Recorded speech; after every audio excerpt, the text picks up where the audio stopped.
we have gone over a little bit, but we still have time for a panel discussion.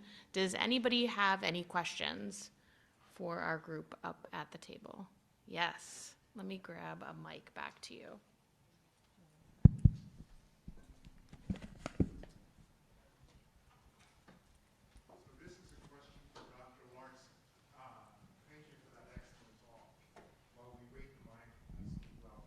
As we look forward, as our pretest probability for this disease, and as we increasingly recognize these patients as potentially having cardiac amyloidosis, we do more testing. After the clinical suspicion comes the testing for monoclonal gammopathy. There are scenarios wherein we don't have your immunofixation, both serum and urine negative, no monoclonals, and yet you have kappa lambda ratios that are high. Their kidney function is okay. So tell me what is happening in your mind and what would be the workup that you would recommend going forward, after, aside from going for the next imaging test of choice.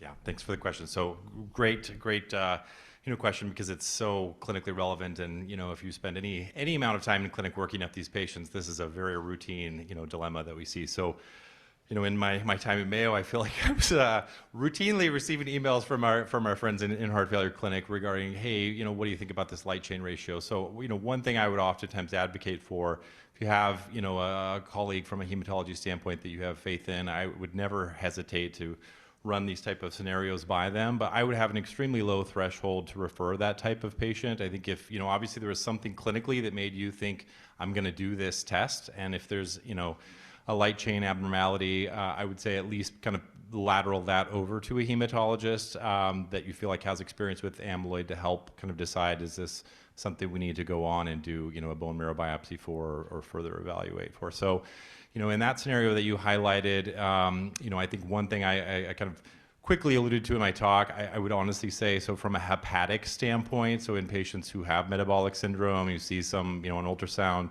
some steatosis. So that's a very common scenario that we can actually see from a hepatic perspective, this immunoglobulinemia. And so one thing that can reinforce that, if you check an IgG level in those patients, oftentimes it's high, and it just goes along with that. They kind of have polyclonal stimulation.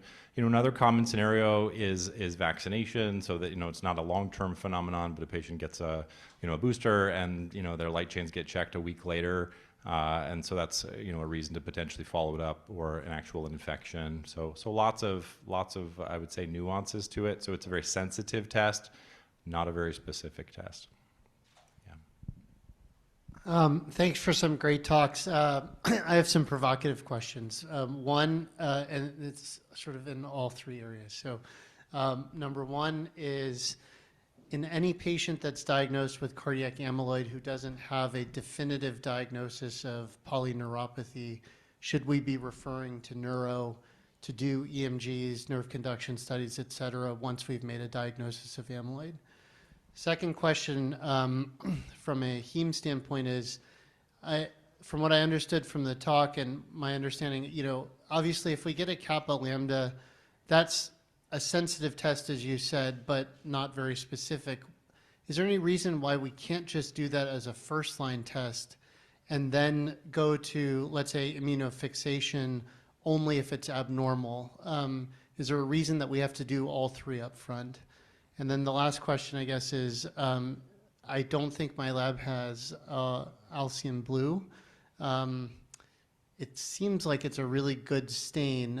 What's your sense of how many labs actually have it, and should we be pushing for that in our labs? And I don't know how much it costs, or whether it's actually something that people don't have for a specific reason. Thank you.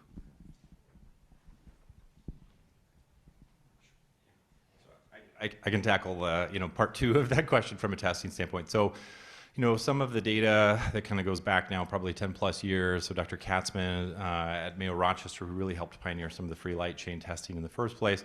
Some very nice papers who kind of look at, when these are bona fide patients with known AL amyloid, and they screen them, they say, if you do an SPEP only, what's your percentage you pick up, UNS PEP plus immunofixation, what's the percent when you do, plus all those two and then add a free light chain. And then lastly, if you do all of the tests, essentially 5 tests. So essentially, if you do all 5 tests, you pick up 100% of patients. If you ultimately leave out the urine, you're going to miss a few percentage if you've done those other ones. So I guess that's where I would go back to. I'm a realist. If ultimately a urine test isn't done at the first pass, I'm not heartbroken by that as long as there's a free light chain. So I will say the serum immunofixation, if you were going to really say, gosh, budget cutback, sorry, Dr. Larson, you only get 2 tests. If you had to do it, free light chains plus a serum immunofixation, you're gonna pick up the vast majority of those patients. So it really kind of boils down to a sensitivity. There are patients with amyloidosis who make very few light chains, which I know it's kind of a misnomer. You're like, it's light chain amyloid, shouldn't they have high light chains? But ultimately that serum immunofixation will pick up some patients that their light chains kind of look quote unquote normal. And I will tend to see this with the lambdas, since the lambdas are the ones that, if you've got a little bit of an elevation of your kappa because they've got some renal impairment, their lambdas are sort of on the upper end of normal, the ratio looks normal, but when you actually treat that patient, you see their lambdas fall quickly. So basically, the immunofixation does add, some value with picking up some additional patients.